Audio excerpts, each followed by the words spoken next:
You're listening to the N2K Space Network.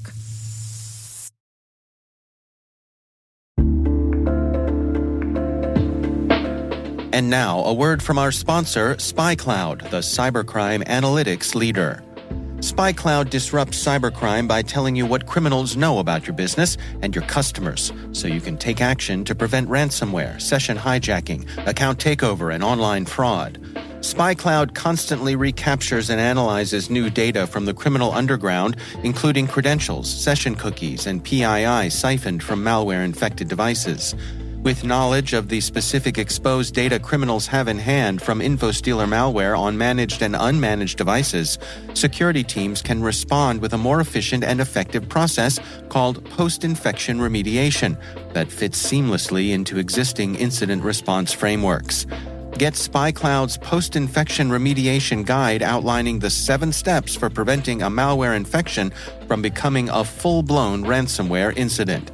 Visit spycloud.com/cyberwire. That's spycloud.com/cyberwire. And we thank SpyCloud for sponsoring our show.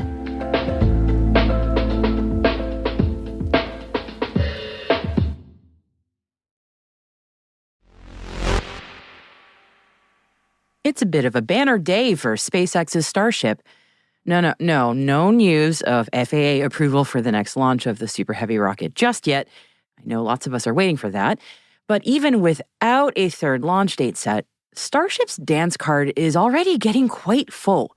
Not bad for a vehicle that hasn't even gone orbital yet.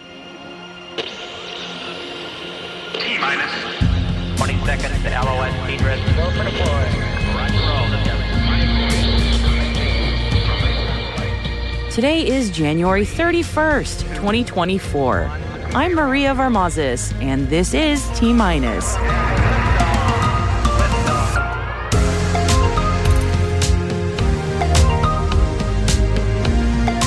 StarLab will get a ride to Leo on Starship. Rocket Lab's Electron has its first 2024 launch. NewSpace India and Arianespace formalize their partnership. And our guest today is Kevin Brown, Senior Vice President of Business Development at All Points Logistics, to tell us more about their new business line for the space industry called Space Prep.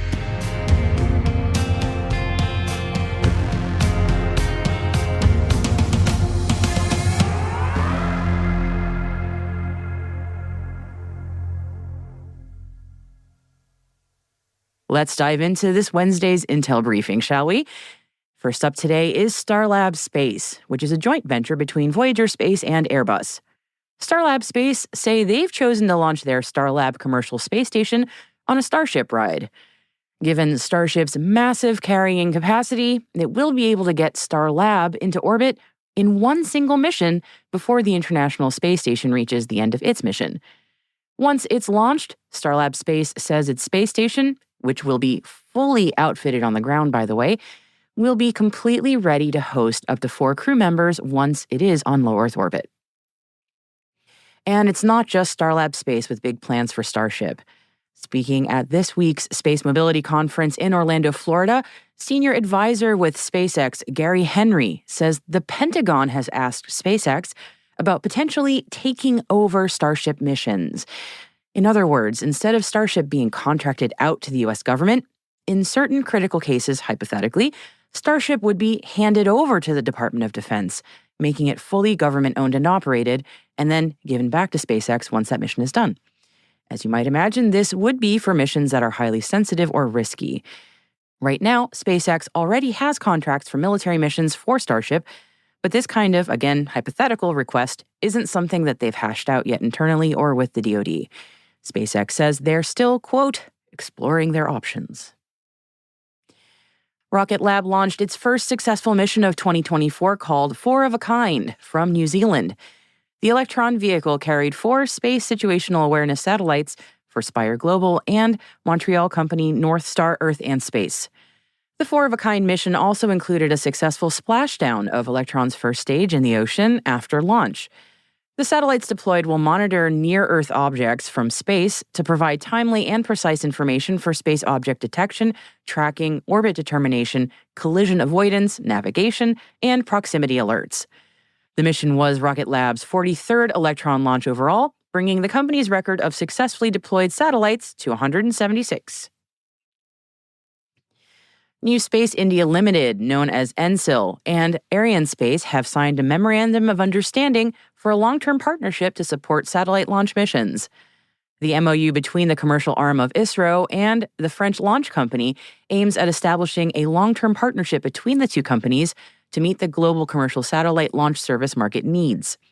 NSIL says their heavy-lift launch vehicle LVM-3 and Arianespace's Ariane 6 will address global launch service market needs, meeting the demand for launching heavier communication and Earth observation satellites, as well as satellites for mega constellations.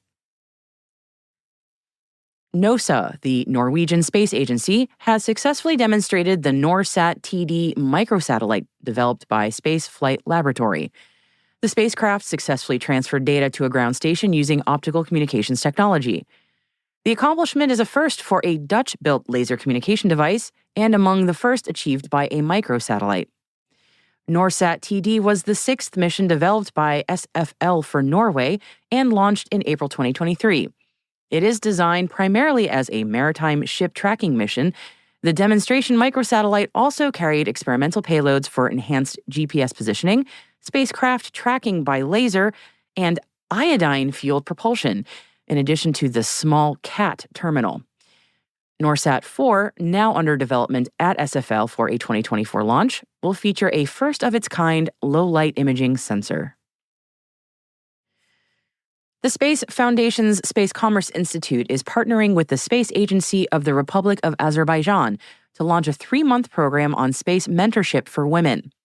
The program will connect 5 women aspiring to be in the space industry, ages 18 to 35, from Azerbaijan, with 5 international industry experts. The mentors will meet with their mentees one-on-one each month, and these sessions will be supplemented by monthly seminars from other space industry experts. The program aims to empower women to unlock their full potential and engage in global collaboration. Lots of interesting points being made at the Space Mobility Conference yesterday in Florida, and we mentioned earlier in the show about the DoD talking to SpaceX about how they might use Starship in sensitive missions. And some other sound bites from the conference address how U.S. government agencies more broadly should work with commercial space, especially when it comes to how they provide funding for emerging technologies in in-space satellite refueling and servicing. Many listeners of T-Minus might be familiar with the dreaded Valley of Death, a place where small companies, after being given some initial government funding for an idea or technology, can get mired in endless red tape and delays and, unfortunately, wither away before they can really get their idea off the ground and secure a buyer.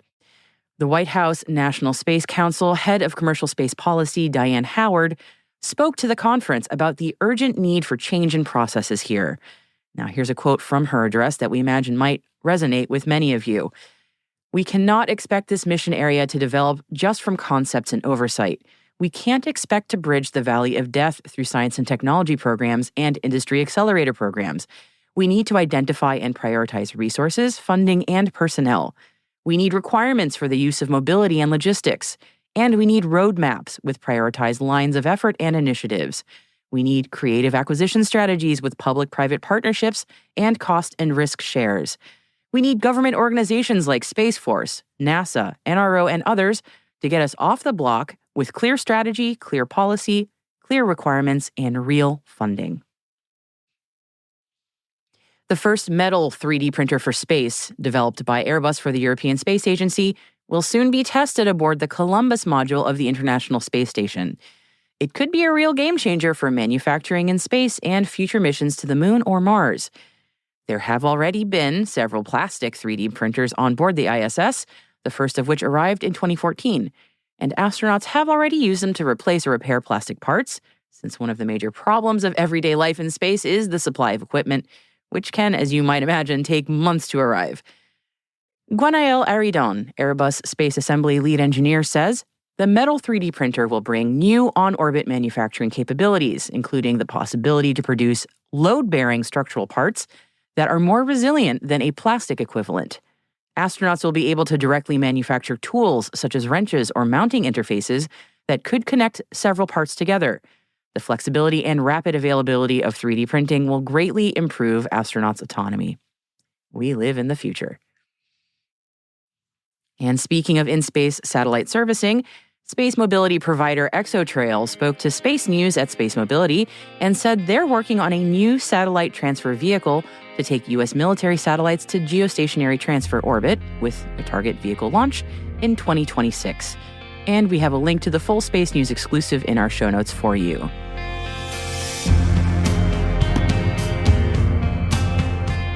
And that's it for our briefing for today. And I say it every episode because it's true. There's only so much we can cover in our news briefing and lots more space reading to be done. So in addition to the links to everything we've mentioned in the briefing today, our show notes always have a bunch of selected reading for your edification. Space incidents during Taiwan's recent elections. Space Force still hasn't cleaned up its spill on a sacred volcano in Hawaii. There's lots for you there, so check out our episode show notes or head on over to space.n2k.com and click on this episode for more. Hey, T-Minus crew, if you find this podcast useful, please do us a favor and share a 5-star rating and a short review in your favorite podcast app. That will help other space professionals like you find the show and join the T-Minus crew. Thank you so much for your support. We really appreciate it.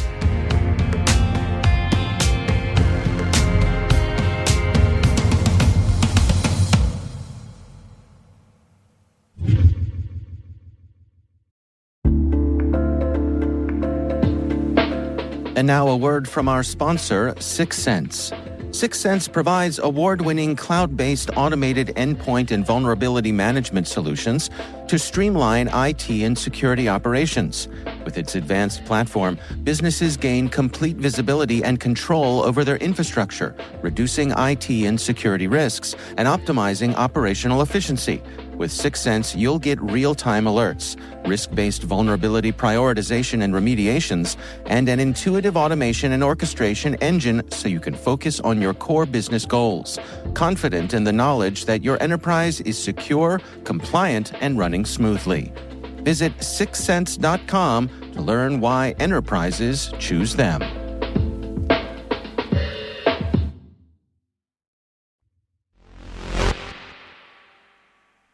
Our guest today is Kevin Brown, Senior Vice President of Business Development at All Points Logistics. Kevin and All Points are starting a new business line specifically for the space industry. And here's more on that. I am standing up a new line of business within All Points called Space Prep, which is developing a line of infrastructure at launch sites that is roughly analogous to airports in the air transportation industry. It turns out that the launch sites in the U.S. are starting to accommodate more and more launches, and the infrastructure, the buildings that you use to prepare satellites and rockets for launch and other support type facilities are simply inadequate to support the frequency of launch that we anticipate over the next few years. You beautifully addressed sort of the gap that you saw there. And I'm always very curious when I hear about a business that's starting up about the timing. So you decided to start doing this now. What sort of motivated you to do this? Well, actually, we started about 2 years ago. Okay, so recent-ish. This is a long process. We saw this. Actually, we initially saw the problem way back in 2019. We actually started doing some publicity and writing some op-eds just within the local industry saying, hey, there's a big problem coming. And at the time, we really weren't running this type of business. We just saw the problem. And since we didn't see anyone stepping up to address it by a couple of years ago, we decided, well, this is our bread and butter. Why not stand up a business to go do it ourselves? It's necessary to do it now. In fact, we're a little bit late, quite frankly, because the significant growth in launch cadence is going to be happening, starting to really ramp up next year, and then taking off even further in 2025 and 2026. It takes years to get the permitting and do all the environmental analysis, get the buildings designed, raise the money, do the construction. So we're looking at opening our first facility out at the Kennedy Space Center in 2026. That's the earliest we can do it. And that's still, it's 2.5 years out from now. Additional facilities in 2027. So your question was why now? And it's because the demand is aligning with the need for additional capacity in that time frame. You also dovetailed really beautifully. I had just read about the new facility that's being spun up at Kennedy Space Center. Can you tell me a bit more about that and what that facility is going to have there? Sure. We're going to be developing 2 facilities at our KSC complex, located on about 60 acres of land that is just south of the vehicle assembly building out near Complex 39. The first building we're going to open is a logistics center, which is a warehouse and processing bays for small or medium-sized spacecraft. So there will be a number of clean rooms, some of which are rather small, 15 by 20 foot rooms with a table, because we're hearing in the market that many of the small satellite, small spacecraft manufacturers and operators don't need to spend a lot of money on a large clean room high bay, which is really all that's available today. They just need a small room for a couple of weeks once they get to the launch site to do their final preparation. So we're going to rent them essentially a hotel room. And that's the way we think of it. This is a hotel. And we got multiple rooms, and they're different sizes. They have different capabilities. Customers will be able to pick and choose which ones they need for the period that they need it, and only pay for what they need. The building will also have what we call operations control centers, which are going to be rooms with consoles and data walls, because many of these operators bring entire launch campaign teams into town, and they need a place to monitor and control their mission while they're preparing for launch, and even during launch. So we'll have connectivity out to the launch pads and ways to bring in their data real time into these control centers. That facility will be open in 2026. We call it the Logistics Center. Just on the same complex, on that same 60 acres, we'll be developing a much larger facility, about 270,000 square feet of what we call a hazardous processing facility. It's located well away from all the other facilities, including the Logistics Center I just mentioned. And it will have 6 high bays that can accommodate spacecraft that are up to like 150 feet long in a large clean room, as well as encapsulation bays where spacecraft can be fueled with any of the hazardous commodities, like some of the nasty fuels and propellants that spacecraft use, and then be encapsulated into the fairings of their launch vehicle and then rolled out to the pad. So the fueling will occur in that facility. That facility will be open perhaps late 2026, but more likely 2027. Fascinating. Okay, so I can see the value for sure of this kind of service, and I'm curious, when you're talking to prospects, what do you tell them is sort of the competitive advantage of them using a service like yours? Excellent question. There's 2 main advantages. One is proximity to the launch pads. These facilities will be by far the closest processing facilities to the launch pads at KSC for multi-user purposes. In addition, they're being designed for flexibility. I mentioned the small bays a while ago. Today, if you bring a spacecraft into the Cape area, you really have only 2 choices. Either your launch provider, the folks you're paying for the rocket launch, will give you some space in their facility, which is very limited. It's not really set up for the type of processing you need to do. They'll say, hey, you can have a corner of this room. Here, go find yourself a table, and you can be in there for a week. And after that, you got to get out, which is not particularly accommodating of what some of these operators need. The other option are large high bay clean rooms, which you can use, but they're very expensive.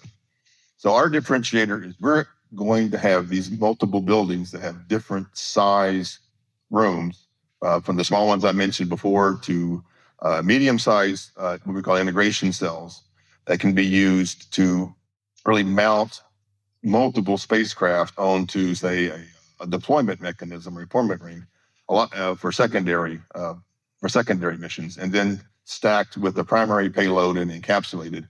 Or we'll also have the large bays for the large spacecraft that really need the full-up facility near the launch pad. So it really boils down to proximity to launch pads and the flexibility of a set of facilities that simply doesn't exist today, where you only buy what you need for as long as you need it. And I'm also curious about SpacePad being part of a larger business. Can you talk a little bit about any integration there or any advantage that customers can have from sort of being a part of that larger context? Sure. All Points has been around for about 25 years, has been in the business of launch support services and technical services like this for a long time. So we have a team, particularly a leadership team, that is deeply experienced in these types of operations. That's a huge benefit to our customers or particularly our spacecraft customers, because the operators and companies that are building these spacecraft aren't experts in launch operations. They're not experts in what is really available at the Cape once we all get off the bus and my satellite gets uncrated from the truck. I really don't know what to expect. Well, we do. We got this leadership team has been doing it for a very long time. In fact, I worked for years on the NASA contract that did payload processing for the space shuttle, as did many of my colleagues, either the same contract or something similar. The larger service offering and capabilities that All Points brings provides that expertise, tools, and many individuals who have expertise in this type of operation. Particularly in the specialties include things like cyber, software, IT development, IT support, and those types of things that are essential to these operations. Absolutely. Thank you. I appreciate that. And one of the reasons that we're chatting today, of the many reasons, is SpaceCom conference. And I know that All Points and Space Prep is a platinum sponsor. So if somebody sees you in the hallway at the conference, what do you want them to stop you and talk about? Or what should they know when they're chatting with you? I like to talk about how the space industry, particularly the commercial space industry, but also the government, how it's changing. What is different today from what it was 5 years ago, and then what we expect it to be like 2 or 3 years from now. Then it's important to be looking behind and looking forward, so they're making good decisions on where to invest their resources and where are the business opportunities that align with the upcoming needs for Space Force, for civil space, and for commercial missions. Can you elaborate? I actually would really love to hear your thoughts on that. Like, where do you see things going in the next few years? Well, what's really happened is the cost of spacecraft and launch has come down significantly just over the past 5 years. SpaceX has been a leader in reducing costs for launch, and it's going to continue to come down because right now they largely have a monopoly, so they can the price for launch is a whole lot less than it used to be, but it could be even lower. With more competition. And now that ULA has got Vulcan online and some of the smaller launchers are going to get into operations, Relativity and Firefly and others, we think the price is going to continue to come down. In addition, the spacecraft, the satellites themselves are a lot cheaper because you can pack a lot more capability into a smaller package. So what that's done is it's opened up many new applications for space, everything from agricultural monitoring to different types of communication, real-time imaging, all kinds of science applications, medical. I mean, I've been reading about, doing 3D planting of human tissue in orbit for treating cancer. I mean, there's things that we haven't even hardly imagined yet. That's driving demand up. And what I think we're going to see is something very analogous to what happened in the airline industry years ago. Some of you may remember deregulation. A long time ago, but there was a time when taking an air trip was something of a novelty. It was super expensive. There weren't very many of them. You go down to the Orlando airport, had 8 gates. That's hard to imagine now. I know. Right, it was McCoy Field. But then we deregulated, and the innovation of private enterprise took over. And the air industry just exploded for commercial passenger transportation. I think we're at that same inflection point in space this decade. Because of the tremendous decrease in costs, we're going to see a similar increase in utilization of space for just a variety of uses, to include human space travel.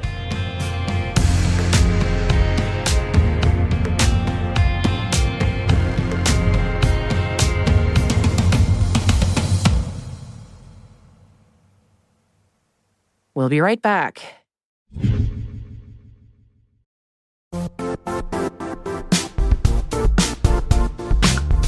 Now, a word from our sponsor, the Johns Hopkins University Information Security Institute, currently seeking qualified applicants for its innovative Master of Science in Security Informatics degree program. Study alongside world-class interdisciplinary experts and gain unparalleled educational, research, and professional experience in information security and assurance. Interested U.S. citizens should consider the National Science Foundation's CyberCore Scholarship for Service program, which covers tuition and a $6,000 annual professional development allowance, as well as providing a $37,000 additional annual stipend. Apply for the scholarship and the fall semester by March 1st. Learn more at cs.jhu.edu/MSSI.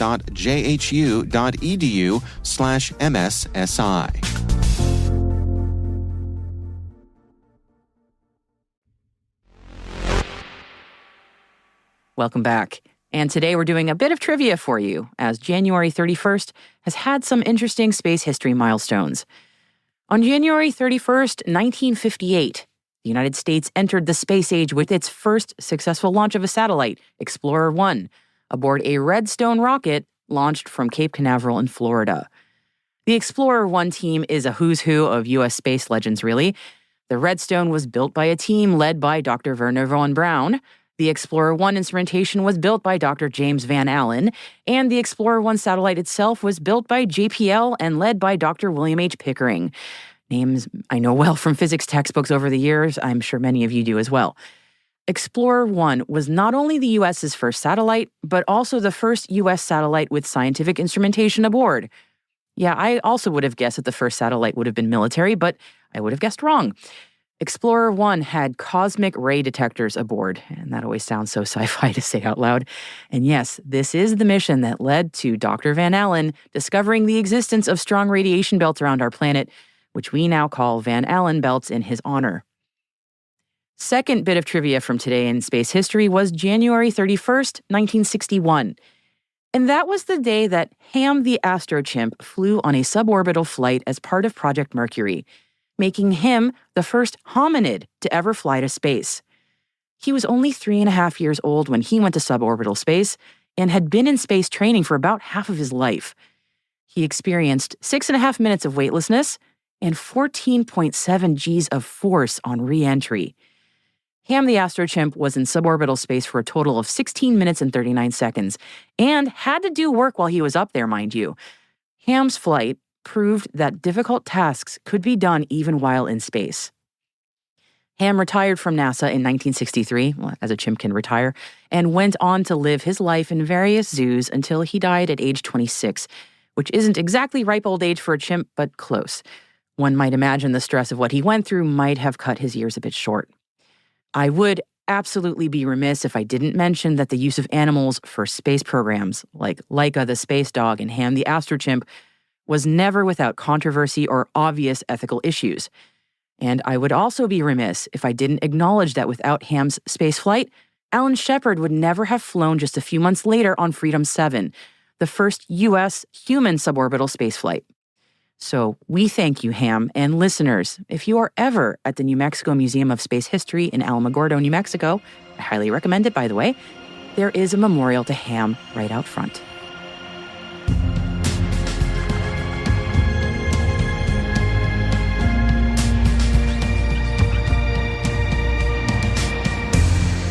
That's it for T- for January 31st, 2024. For additional resources from today's report, check out our show notes at space.n2k.com. And we'd love to know what you think of this podcast. You can email us at space@n2k.com or submit the survey in the show notes. Your feedback ensures that we deliver the information that keeps you a step ahead in the rapidly changing space industry. N2K Strategic Workforce Intelligence optimizes the value of your biggest investment, your people. We make you smarter about your team while making your team smarter. This episode was produced by Alice Carruth, mixing by Elliot Peltzman and Trey Hester, with original music and sound design by Elliot Peltzman. Our executive producer is Jen Iben. Our VP is Brandon Karp. And I'm Maria Varmazes. Thanks for listening. We'll see you tomorrow.